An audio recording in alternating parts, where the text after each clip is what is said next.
نجحت مؤخراً السلطات الأمنية في الدار البيضاء بالتنسيق مع المديرية العامة لمراقبة التراب الوطني في فك لغز جريمة اختطاف واحتجاز وتعذيب مقرونة بالقتل، والتي بدأت بعد تبليغ أسرة الهالك وهو زوج الفنانة ريم فكري عن اختطافه في 8 فبراير الجاري. وقد مكنت إجراءات البحث عن توقيف المتهم الرئيسي الذي نفذ الجريمة بمساعدة أشخاص آخرين داخل حاوية بمنزله في منطقة المنصورية بضواحي المحمدية، قبل أن يتم التخلص من الجثة في نهر بالرباط. والمثير في القضية أن المشتبه الرئيسي في هذه الجريمة وهو بارون المخدرات رضا أبا كريم المشهور بالتيربو حصل في أبريل الماضي من محكمة الاستئناف بالدار البيضاء عن البراءة من جريمة قتل أخرى مشابهة على خلفية الاتجار بالمخدرات أدانته بها محكمة فرنسية بالسجن 21 سنة.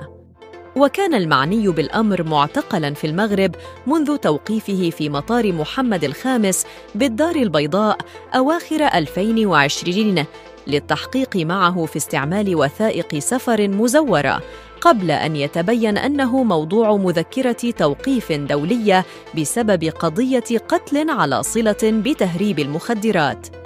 ويشتبه رضا أبا كريم في مسؤولية عن جريمة اختطاف وقتل على صلة بتهريب المخدرات وقعت بباريس عام 2007 راح ضحيتها فرنسي من أصل مغربي هو إبراهيم حجاجي،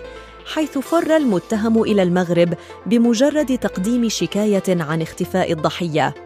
وظل المشتبه فيه يمكث في المغرب إلى غاية سنة 2017، حيث هاجر رفقة زوجته وأبنائه إلى الإمارات العربية المتحدة ليستقر هناك إلى غاية عودته إلى أرض الوطن وتوقيفه بتاريخ 21 دجنبر 2020 بهوية مزورة تحمل اسم كريم رمضان الشركي. وحكم التيربو في المغرب لأنه مغربي الجنسية وفق القانون المغربي، حسب ما أوضح وكيل الدفاع عن الطرف المدني محمد أغناج، إذ وجهت له تهمة المساهمة في الاختطاف والاحتجاز والقتل العمد مع سبق الإصرار بالنسبة لجريمته الأولى.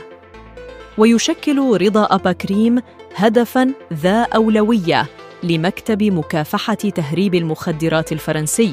وذلك لاشتباهه في كونه أحد أهم موردي الحشيش من المغرب إلى فرنسا، هذا بالإضافة إلى إدانته في جريمة قتل إبراهيم حجاجي.